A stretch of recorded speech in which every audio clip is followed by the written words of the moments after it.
Hello and welcome to another episode of building a 2D multiplayer game in Flutter. As you know, in the last few episodes, we have been working hard trying to get our game to be truly multiplayer, whereas originally it only supported one player just to get started, right? We built basically a simple gRPC server, and we're now looking into how can we actually provide a strategy to really get good client updates to make the game not laggy but still have a correct world, so to speak. And also we wanted to do it in a way that's kind of realistic. So we'll talk about cheating. As you can see over here, I already have that highlighted here. We'll talk about cheating a little bit and so on. The main reason is that even though our game is not going to be prone to cheating, most likely, it's going to be a simple game. We're not sure how many players will actually play it, but we want to make it realistic, right? We don't want to just get away with some easy way, because if we wouldn't have to worry about cheating, we could make the client dictate state, but we will try to write it in a way that's actually how, let's say like real multiplayer games of it, like the big ones, right? Because the main purpose of this is not just to arrive with the game that works, but also to kind of learn about things, right? So let's just make sure for a second that I'm actually truly streaming, because it tells me I'm offline. Okay, I am. All right. Now, basically, what I did, like what I do a lot of times, and one thing, I'm going to pop out the chat this time, and I'm trying to keep an eye on this chat, because sometimes you're commenting or asking questions and I just miss to see it until it's too late. So now I have the chat more in my site over here. So feel free to ask questions. Now, so what I did is I searched the internet for all kind of documents, blogs, and so on about this topic. And then I basically printed them to PDF and loaded them onto my iPad, because then I can go in there, read them calmly in a comfortable chair, and highlight certain sections that I find interesting. And so in this episode, we'll go through these documents in the order that I think makes sense. I will always paste the links to everything in the I will paste the link to whatever we're looking at into the chat. And also, what we're basically doing here, I'm called this devlog for now. This will be part of the website. So as you know, we have a website here, and I'll probably make a tab here that says devlog or blog or something. Well, publish, and basically the summary of what we're going to create over here. So the first thing we're looking at is this really good 4-part post. So I'm posting this in the chat, so if anyone wants to already follow along, they can. I'm also going to add this to the resources. So this is what we're going to go through one by one, and we'll add them to the resources as well. So this is what it's called. And then the link is this. All right, cool. So now we got that as our resource. And so, but we'll look at it in the PDF version, because in the PDF version, I highlighted some things already. So let's first talk about cheating. So basically, the main reason why we are kind of limited in the architecture we can choose is because we don't want people to cheat. So the rule number one is, and maybe I'll just move this a little bit more into the middle, like just a little bit.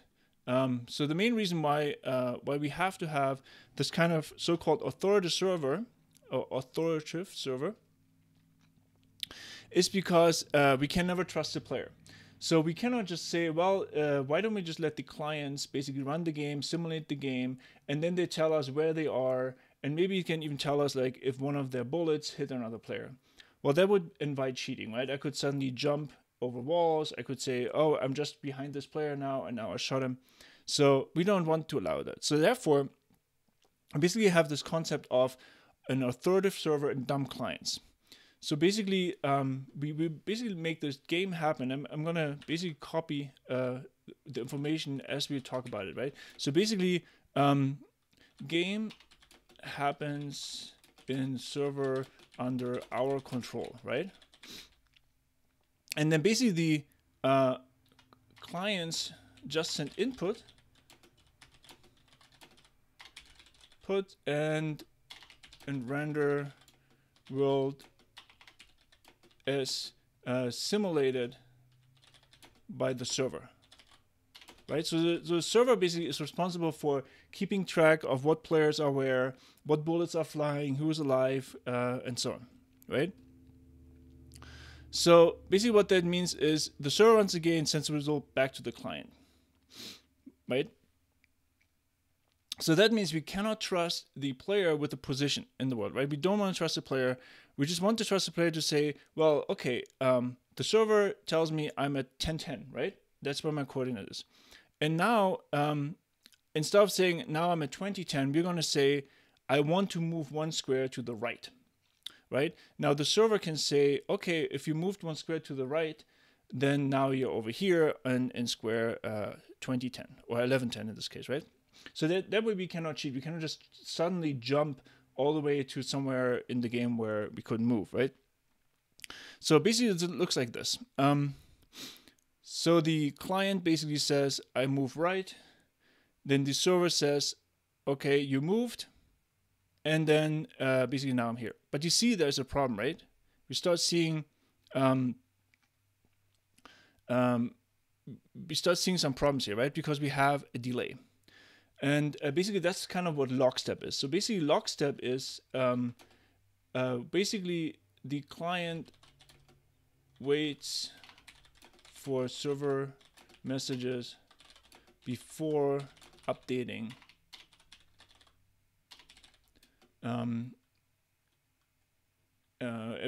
before updating or rendering, right? Basically the client is totally only listening to the server, and we're going to put here anything. That means if that's the case, right, what could happen is I move, right? So actually let me show this in this tool here, right? So basically we have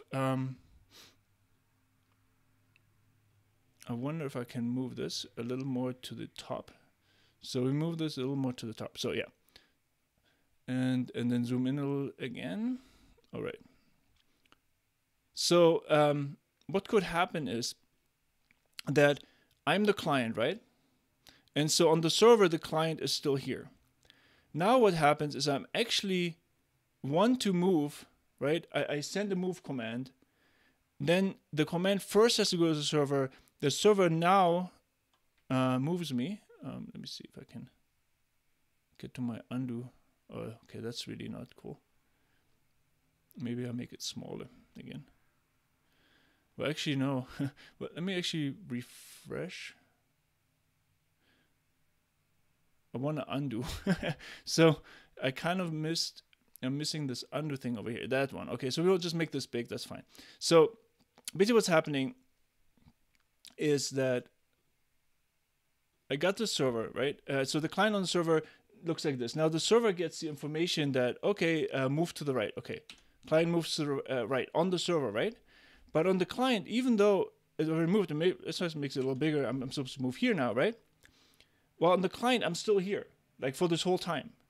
And then basically once the server finally sends me the state, then now finally I'm here also. So, but what could happen is that, right, so basically that would be lockstep, right? So basically server moves me over, and then finally once the server responds, I'm over.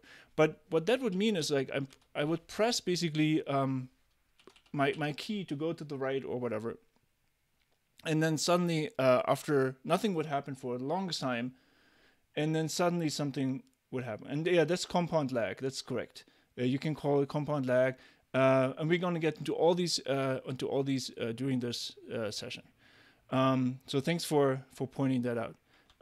Now, let's go back here. So basically, we can see this here, right? There's a delay, and the longer the lag is, the more pronounced it is. So the lockstep, basically, the lockstep algorithm was used in Doom. And it worked well over LAN for LAN parties, right? But was unplayable over the internet, right? Basically, what would happen is you would move, and then would have to wait for everyone else to move and send their message to the server, and then the server actually saying, okay, I know where everyone is now. I can update the state, and now finally everything happens. So that was lockstep, and that's not working. That's only working if you have a really, really fast connection. Another thing that could happen is that basically, so there's another thing that we can do. We can basically say,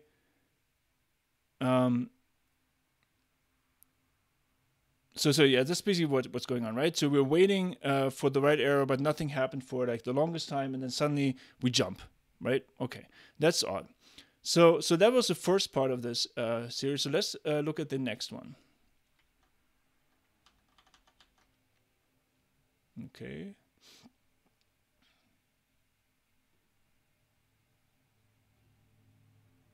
I did have a... Okay, it must have disappeared. Let me open one over here. Nope, not that one. I want to find her. So what I'm going to do is...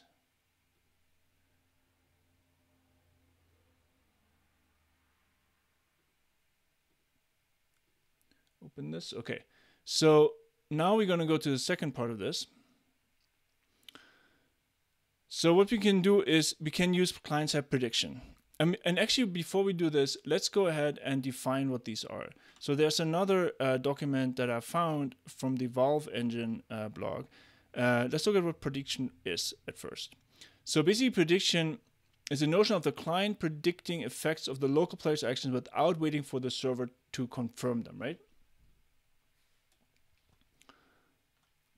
Yeah, so yes, hell on earth this. Funny name. Yes, on the LAN it's just tiny, so this worked well, but it doesn't work for anything else, right? So on the client, what we need to do in this case, we basically predict effects.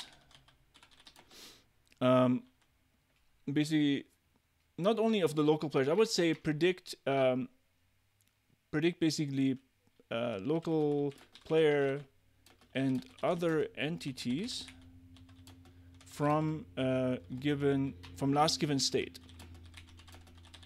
right? And later on we'll sync it, and then when we get server state, we will correct. The correct is basically below that reckoning and interpolation. We get into that in a second. We'll correct our prediction, right? So basically what that means for our game, right? If we are basically saying, okay, well, we know, so on the client, right, I'm pressing the key to the right, or like I'm pointing to the right, and I'm applying thrust. So that means now the client can keep moving my player, even though didn't hear back from the server yet, right? So, but when we were here, we sent this command to the server, right, at the same time. So client is moving. The server receives the command a little too late, though. But what will happen is the server will then start moving our client as well, and at some point will give us an update. And so we might already have moved our player here, but now the server will say, okay, actually you're here, so we'll just correct that. Okay, but you can see that that could cause a jump, right? We could like already have moved further, and then suddenly we jump back. But now we are basically the server will keep simulating, and we'll keep simulating the same way, and then basically we are correct, right? This, whatever the server will give us is then correct. However, if we then suddenly start moving up, maybe, right, the server and send this command to the server, well, the server then has to move us up, but maybe it was still moving us to the right because there's a delay, right? And then it moves us up. So basically, then what our correction would be like this, right? And depending on how long the delay is, the correction will be basically worse or better. So, and that is something we'll get into a second, which is basically dead reckoning, correcting from the server. And we'll get into all these strategies later. But prediction for now is just, we're taking what we know and we keep kind of extrapolating where the client would be, right? Assuming that the client doesn't change velocity, doesn't change direction, right? We assume that. And when the client does change a direction, we can already on the client now extrapolate like that, where it would move. Also at the same time send this command to the server, so the server can kind of get our basically his state in sync as well. So basically, the one way to do this is that, well, whatever, yeah. So let's forget about that one. But the main point here is that the functions must predict the function to predict the position of the player and so on need to be available on both the server and the client, and they should be the same. And this is done through shared code, right? We don't have to actually go there. Shared code is basically just code that we pulled out. In our case, we pulled that out from our game. We have the controllers basically running in pure Dart. We don't need Flutter for our controller code. So we can basically use that in order to predict on the client side. And we're using the exact same simulation code on the server as well. So we should pretty much stay in sync all the time. So, or best done via shared game simulation code, I'm going to say, right? All right. So we kind of have prediction out of the way almost. So let's go back to our thing here. So now basically what will happen here, so like, right, the more deterministic, right, our game is,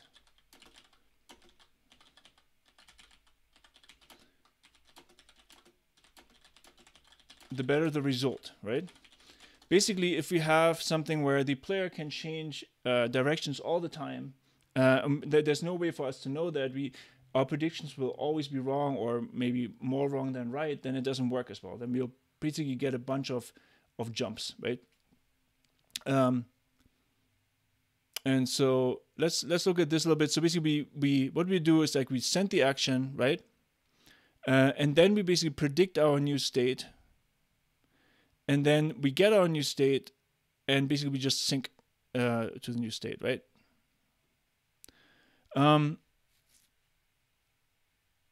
So, this was the old way, and then this would be the new way. And so we're already moving to the new state, and by the time we get it, we kind of sync with it, and then we're fine. But we do have delays, so we have to deal with this. So then there are synchronization issues, right? So let's talk about, before we go into that, let's talk a little bit about latency and ping, right? So we already mentioned ping. LAN basically has almost no ping. So latency and RTT ping is basically, yes, so that's correct. So if you have a race car game, it's actually very similar to our game, right? I don't know if you've seen our game, but basically we are just steering a UFO in space, and basically it has a given velocity, kind of like a race car, right? So it's actually very predictable. We know, like, if we know the velocity, we can actually predict where it would move, given that the velocity doesn't change, right?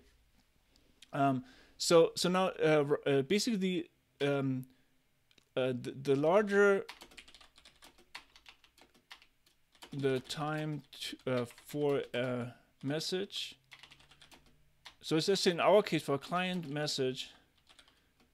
So we can say the round trip time, basically round trip time is the time for client message to result in a received server message, right?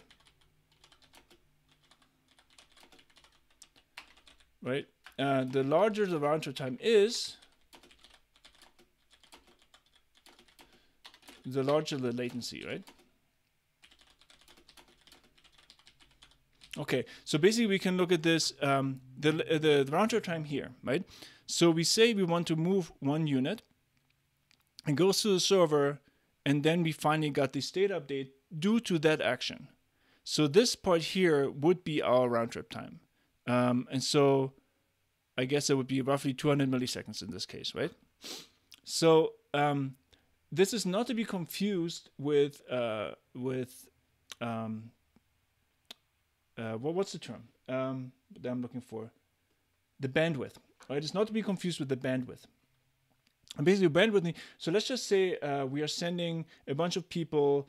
So I'm in Cheyenne, Wyoming right now, and I'm sending them to Denver, which is by car almost like a little more than an hour. So I'm sending them there, and we're sending them all in cars, right? So the latency would be, and then I want them to come back. So the latency would be how long does it take one car to get to Denver and back, right? So that's latency. Now, the bandwidth would be how many cars actually fit on the road in parallel. So maybe I have like 500 lanes. That means 500 cars could go to Denver at the same time and back at the same time.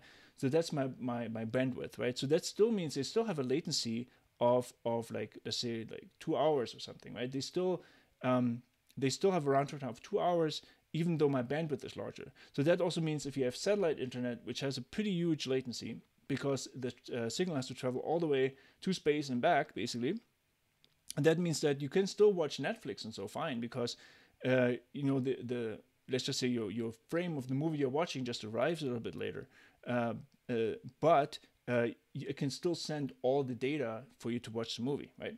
So that's that other way. And jitter is basically the and we're gonna get into that once we see it. We will write a little bit more about this. But jitter is basically the rate of change, or so basically, we can measure, let's just say we can measure the round trip time for the client, and then we can make certain adjustments on the server, but that round trip time is not constant, right? It depends on the traffic on the internet, depends on all kinds of things. So that's basically what's called jitter. Okay, so now we got those terms out of the way. Now let's keep on going through this document. So we kind of got one thing here where we have a problem. What could happen is I'm at 1010, right? I'm sending the command to move right 1 unit, and then immediately I send the command to move more. And like with client-side prediction, I already moved myself to the square. So basically what's happening is, so I'm the client. Let's just say I'm moving left, right? So let's just move myself left 1 square, all right? Well, okay. I think I have this set to snap somehow, maybe. Okay, so now I don't know how to set that. That's fine. We'll just do it like this. So I moved 1 square to the left, right? Now, and I sent this message to the server, but while I'm sending this message, immediately I move myself 1 square to the left because I don't want to wait, right? I want to show this immediately. Well, so I send to the server. The server is right now adjusting me. Okay, you're now 1 square to the left, right? Okay, but in the meantime, I pressed another key and I moved another square to the left. Well, at this point now, the server is like, okay, you're 1 square to the left, right? Because it just reacted to the first command. So that means now if I do a dead reckoning, I move 1 square to the right again, right? I moved back because the server just told me you're here now. And then the server finally gets the second command that says, okay, move 1 other square to the left. And now the server sends me that, and now I'm in sync. So what would happen is basically we move 2 squares immediately because of the input. Then the server moves me 1 square back, and then we move another square. So that's basically the problem that is explained here. So what do we do about that?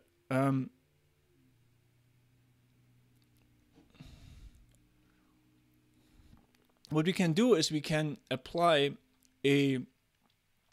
basically a request number. So we can say, okay, I send you this command, number 1, I want to move 1 to the left. So let's just move this all back. Here. And the server thinks I'm here. Okay. So I'm moving my client 1 to the left. Okay.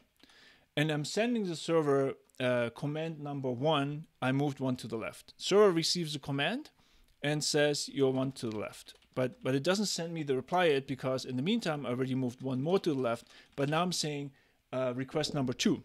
So the server now says I'm all up to date up to request number 1 because that's all I received so far. And according to that request, you're here. Okay, so let's do this.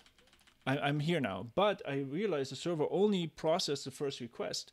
That means now that in my prediction, I will apply the second request by myself and move myself back here, right? Because I know that the server is not up to date yet. And then finally, the server will process my other request and will say, okay, you're here now according to the second request. And then basically now we're in sync because I know, okay, I have no more requests that I send, and I can basically just put myself where the server tells me, and I don't have to basically simulate any more requests. So basically what we're doing is, in this strategy, is we are moving to the right, or in our case, to the left, doesn't matter, 1 unit, and then basically we perform us, and we move to the right one more, but here we see the number, right? Number 2. Then when the server basically responds to us and says, you got, here it responds, right?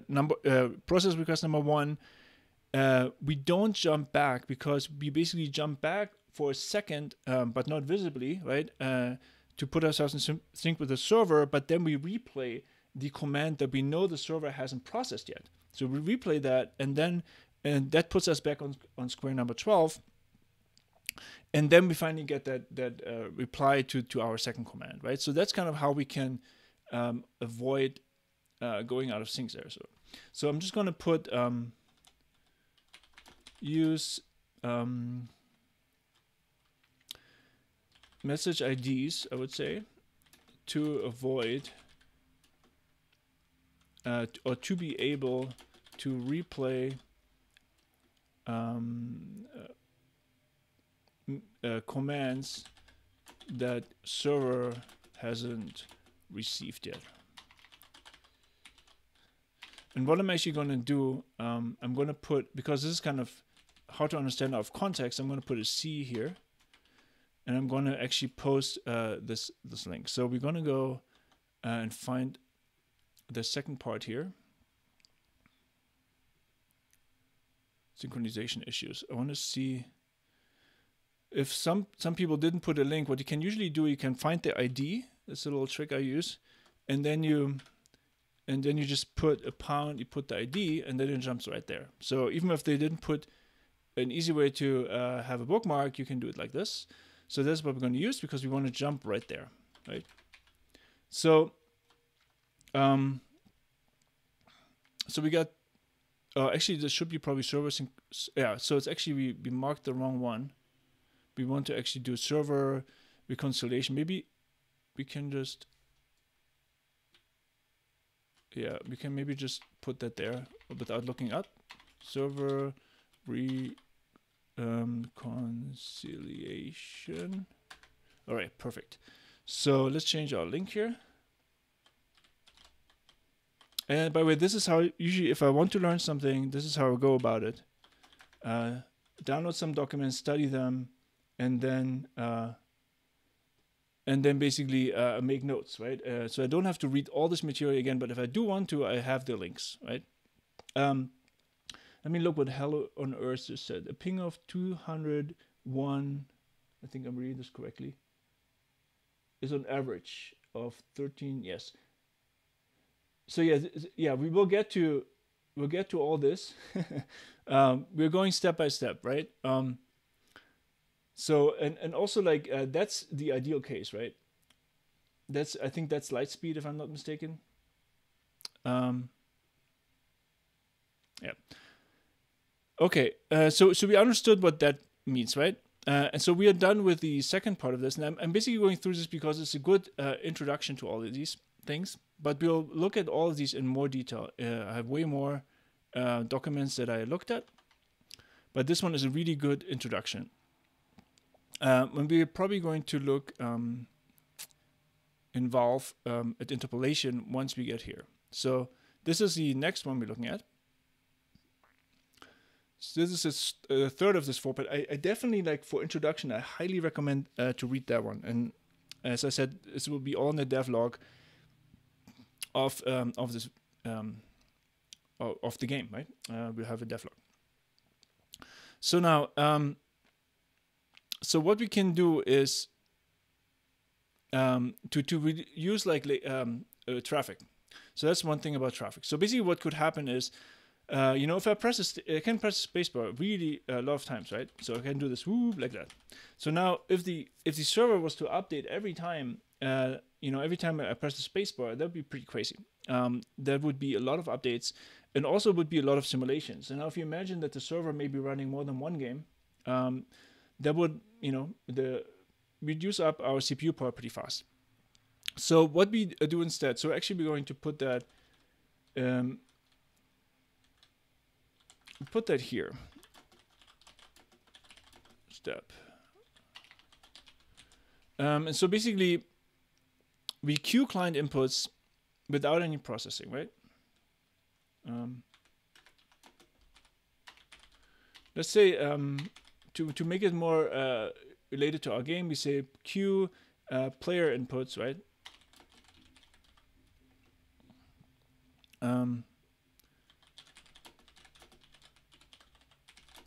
Game loop basically run yet, right?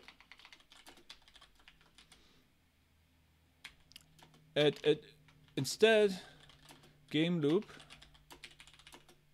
runs at much lower frequency.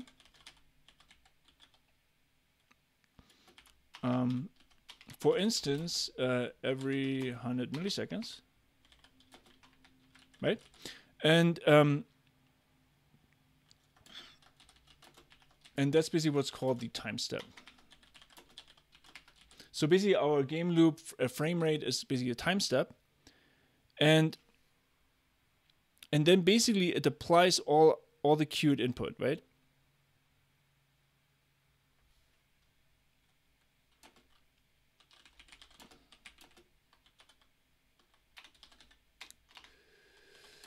Player inputs, right?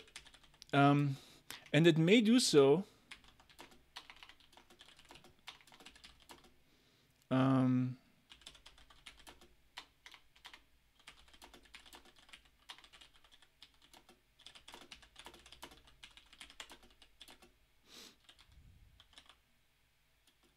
or let's say smaller time deltas, right?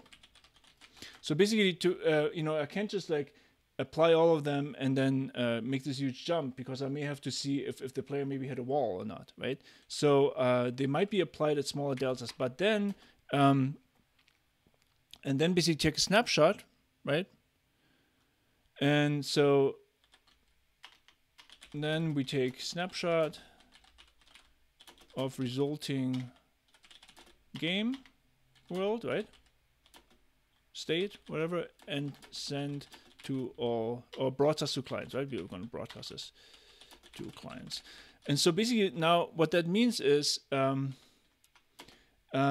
don't want to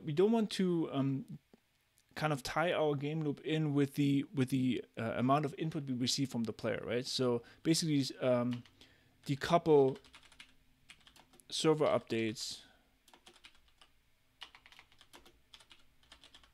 from a client command frequency, because I mean we might have multiple clients, right? And it looks weird. Okay, let's do this. We go so basically we don't want to react to every client input, especially if we have multiple clients. That would result in a lot of iterations. So hello on Earth, that would give us a frame rate of exactly 10 frames per second. That is correct, because a second has 1,000 milliseconds, right? And so we have 100 milliseconds. But that is even better. That would even give us, so that would be slower, right? Then we want to have 60 frames per second on the client, right? But that's what prediction is for, right? So the client, if the client was doing lockstep, right? That would result in even on the client to have like a 10 frames per second update, and would be very janky. Like it would like jump a lot, right? Because we only update our rendering basically every 10 milliseconds. Every 100 milliseconds, like 10 times a second. But what we'll really do is while we're waiting for the updates from the server, we are going to do use prediction to basically show in between, kind of we're showing the in between states. We're kind of guessing what the server would calculate, and then when the server gets us a result, we'll kind of collect it, right? So here we can see that the client. So how do we do this, right? So if the client is very sparse information on other entities, then we would get choppy movement. So the client needs to be able to to have enough information, right? In order for a client to successfully predict other entities in between updates, it needs to have sufficient info. In our case, right, in our game, that means knowing the players and bullets, players and bullets,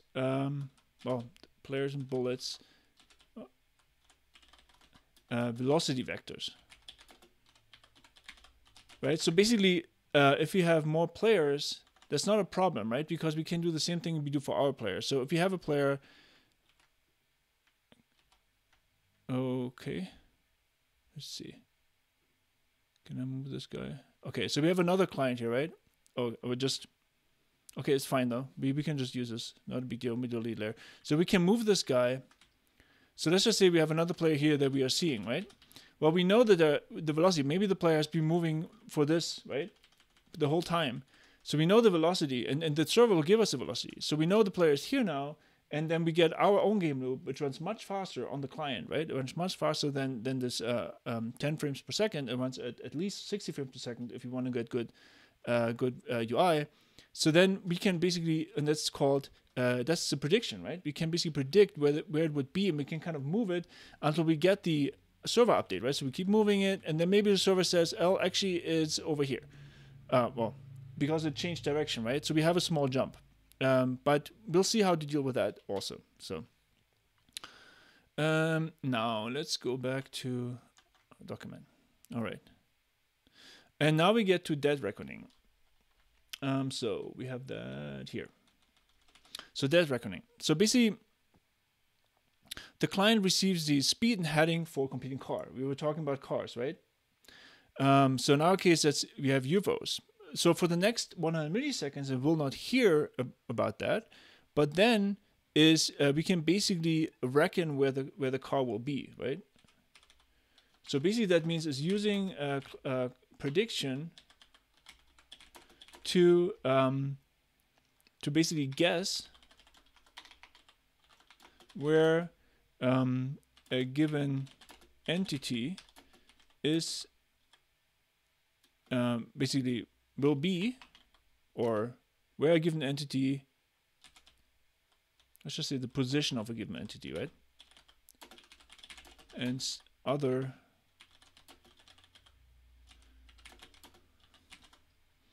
given the last update received from the server, right? So that's dead reckoning. That means like, okay, we're going to keep moving this thing along, and we're hoping that this is what kind of also happened, right? And then basically when the server update arrives, we correct our assumptions once the next server update arrives, right? Now that can lead to jankiness and jumping. So we'll get to how can we fix that. So we got that reckoning. So if we use, basically we can't use lockstep. That's out of the question, right? We're not going to wait for all the clients to give us updates and so on. What we can do though, we can use an authoritative server, and we can have the server tick at like 10 times per second and give us updates. And also we can use prediction to show where the client is. And then we correct our position. So this is kind of what we could apply to our game, right? Now, there are situations where basically that reckoning doesn't work, right? So basically, falls down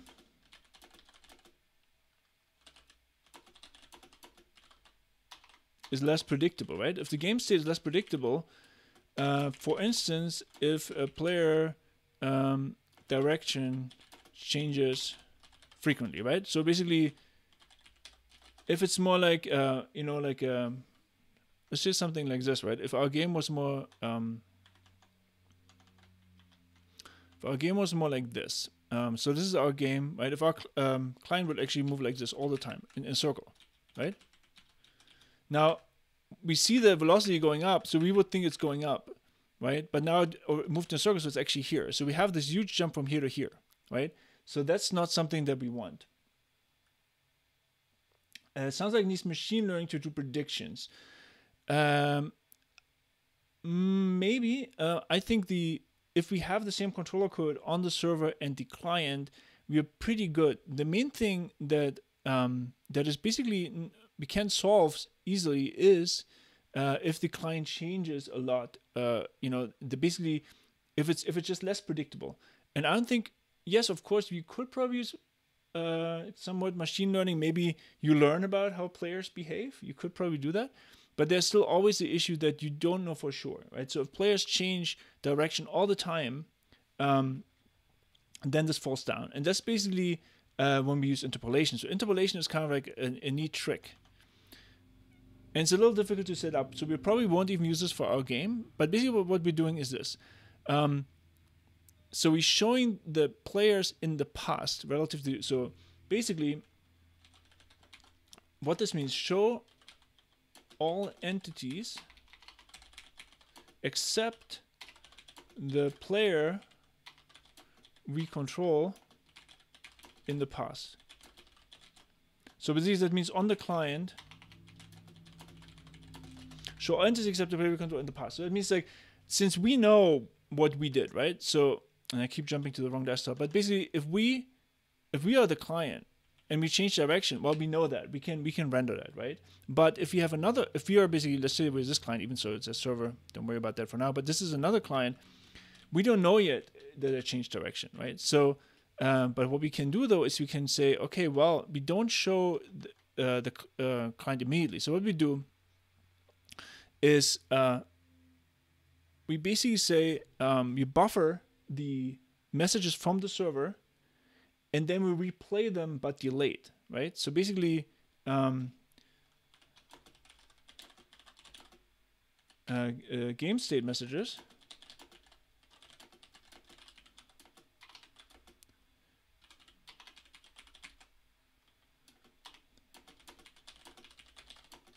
and I keep saying positions because this is thinking about our game, right? We're mostly interested in where are the other UFOs that we want to shoot. So what's happening here, right? We're getting the update from the server, but we don't show it yet. We buffer it. Now we get the second update from the server. We don't show it. So we have this update time step, and so we're rendering now that it's at 11:10 and then at 12. So basically, this diagram doesn't help me very much to show this. So basically, as a result, right? Let's just put this for now, and then I get into more detail. As a result, we see ourselves in the present, but everyone else. Okay, so I'm going to try to show this with my little diagram. So let's just do this. Let's just say that this is the other player. Let's just move him over here, okay? And over here. So what happens is this. This is the server, right? The server tells us, hey, the other player is here, right? But we don't move that other player here yet. So that's step one, right? So actually, let's move. There's a way that I can say to show the trace. So the player says, look, this guy moved over here. So let's just say these are the movements, right? And so what I'm going to do is instead I'm going to show, for now I'm going to be 2 behind. I'm going to show this player over here, right? I'm kind of like, I take because now for this one I already have the basically state from the server. So I know about this state because the server already sent it to me. So I know that this client is here. I also know about this state, but I don't show it yet because I want to wait for more. So now what I can do is say, if the client changes position, I can be behind. So I'm showing this. The player's already here, but I'm like 2 behind, right? So, but now I know that I already know that the player will be here, I already know that I'm just not showing it. I'm just not rendering it. So what I can do is I know that it must, change direction, right? And so I can start moving in this direction slowly while the server is already ahead of me. And maybe it moved here now, right? So I'm basically trailing behind, right? And that way I'm always, I'm never have a position that's inaccurate, right?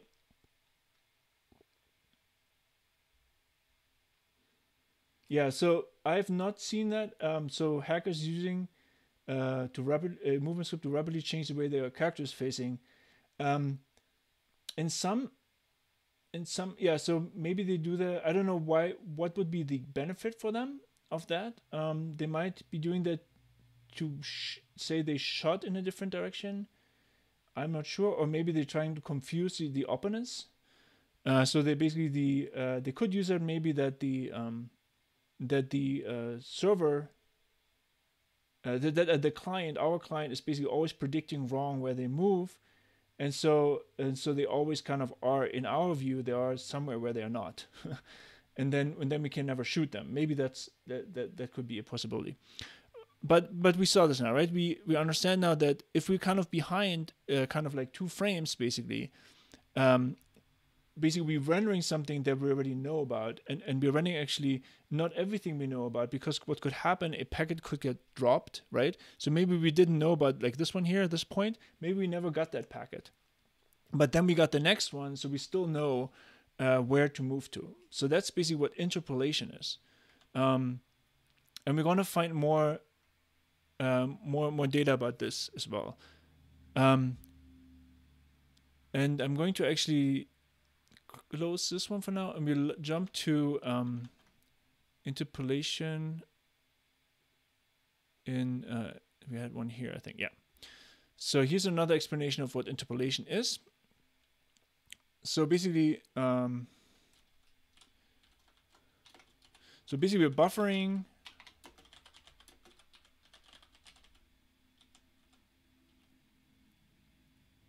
but we already do that, right? Servers messages. So usually we're going to be 2 frames behind, right? Or yeah, we can call it frames, or let's just say 2 packets. If you call it a server packet, right? It's probably not a packet, but and so the lag compensation we're going to talk about next. Now the problem is that we add even more, right? As this adds more compensation, more lag to the opponents,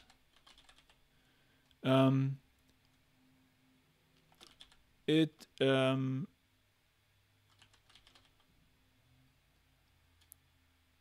makes lag compensation even more important, right?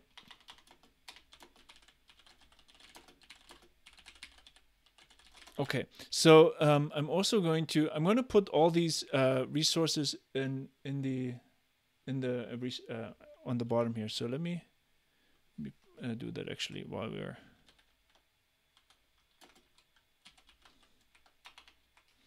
and I have this here.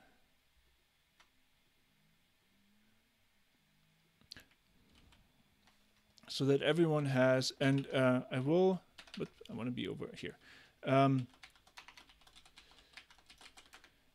This will be all published. I will probably attach those to the video as well once I publish it. So everyone watching on Twitch, what I'm going to do is I'm actually going to copy this right now into the channel, just so everyone in Twitch. It's going to look a little bit ugly, I think, because I'm going to just copy and paste the markdown, but so everyone can basically follow. So I'm already going to copy the lag compensation one, even though we're going to look at it. We haven't looked at it yet, but we will. So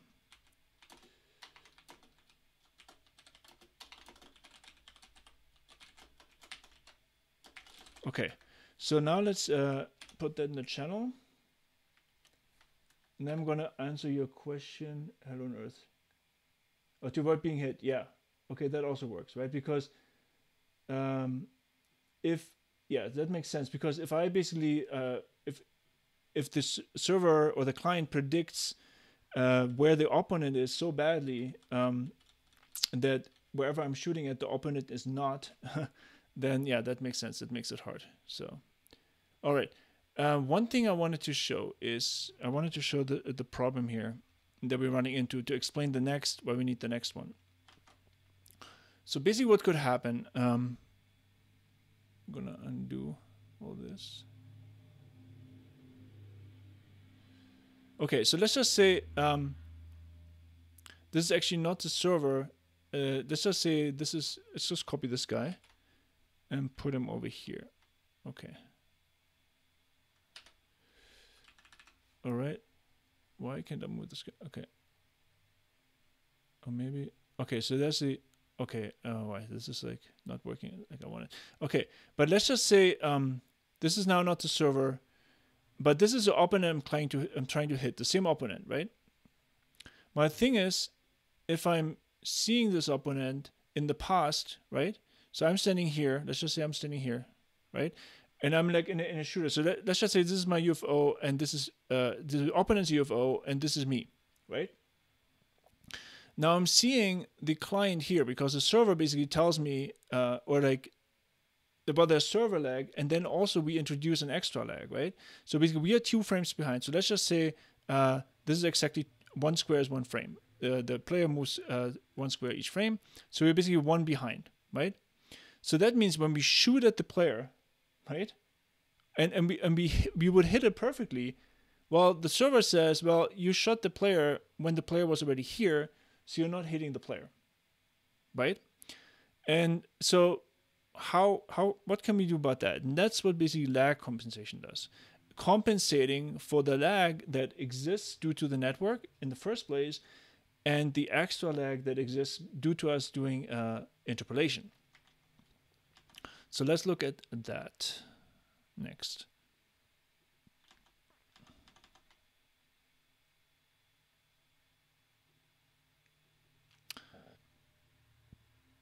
So basically, lag compensation. So we kind of already talked about this, right? So due to network lag and interpolation, we are aiming at opponents' past positions, right? This looks weird. Opponents. Okay. So we're aiming at opponents' past positions. So, but what we can do though is we can fix that. So what happens is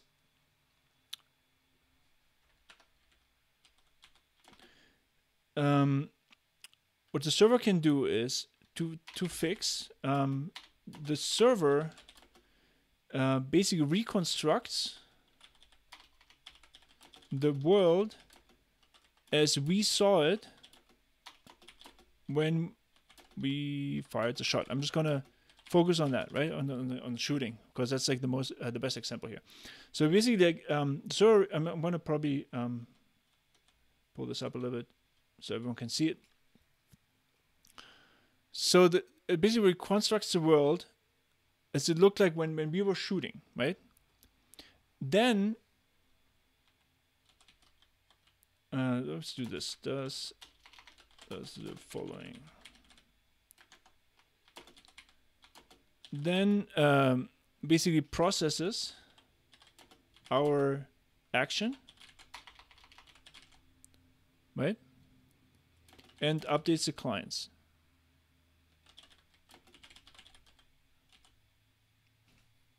But that's all there is to it. Basically, what it also needs to do is it processes the action and determines result. So there's a little more, and I think in the other document we'll see that. Determines result of shot, let's say,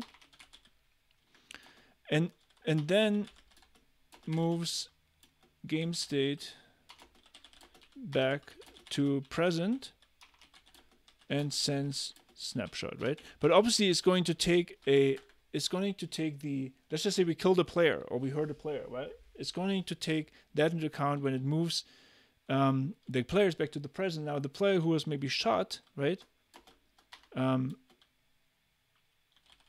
Right, so note that if present state is affected by outcome of player action applied,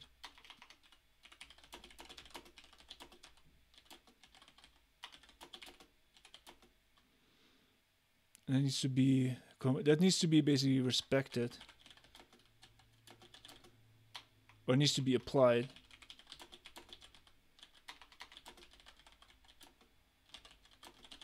Right? So does that make sense? I hope if anyone has questions, if this is not clear, the chat is always open. Feel free to ask questions. So now we're actually going to look at another document about these things. So we already looked at this interpolation. We looked at prediction. I'm wondering if we should look at this first. We're gonna read through this in a second, but right now we're focused on lag compensation. So we're going to look at it's called latency compensation here. It's kind of the same thing. So this explains again the authoritative server, how this all works.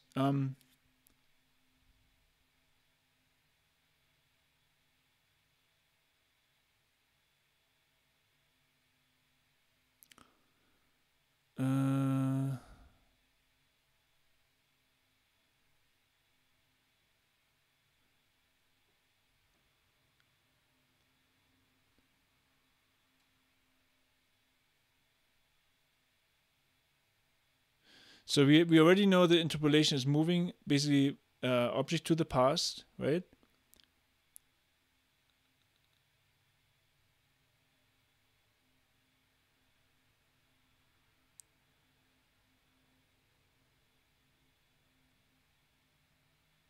Okay, so this is basically more about interpolation, and then here we talk about lag compensation. So let me actually put that link. There is the lag compensation. Okay, I think that's probably it.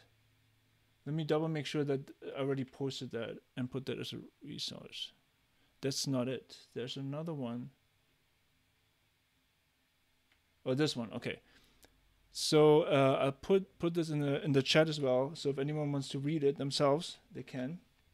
And I'm going to add that to our resources.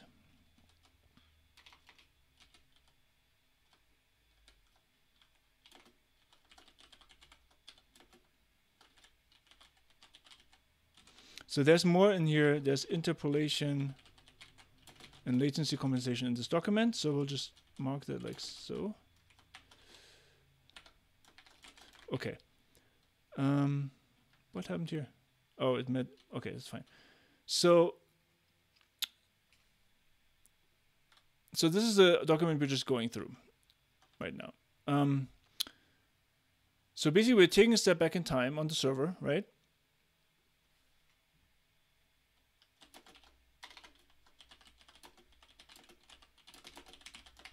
Right? And then, right, it basically simulates, basically the,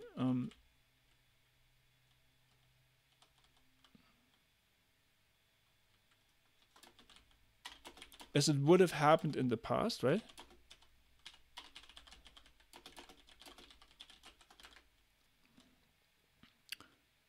And then, so basically this means like,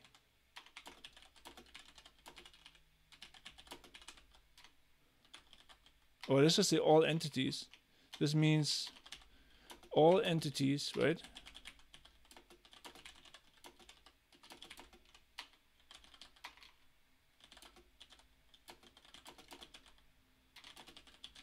Right, in that past. And then executes then it executes our command, and then it moves all the players back. That's pretty much what it does. The only thing is then it adds complexity on the server, right? Obviously.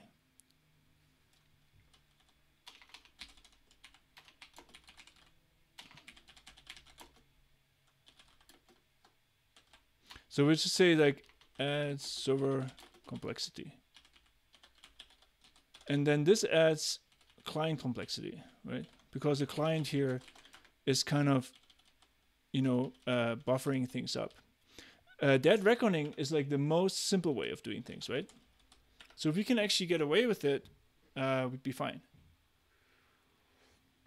The advantage of that reckoning is also that the players are not quite as much in the past as they are.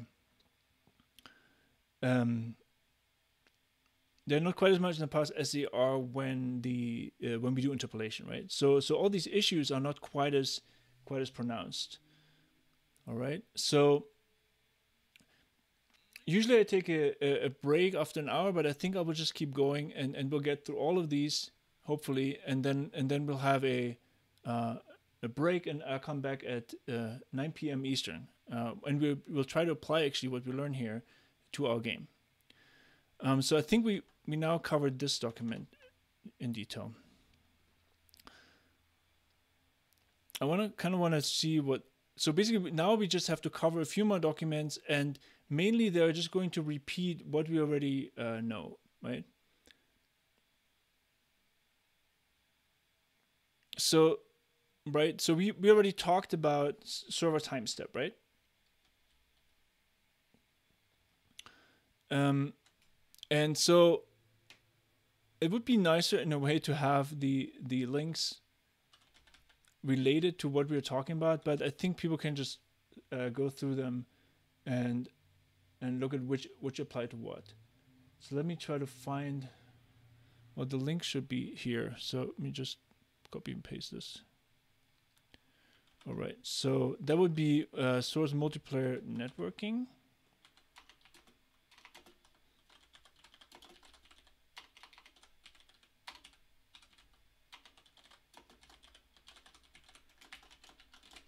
All right, I'm going to paste it in the channel as well.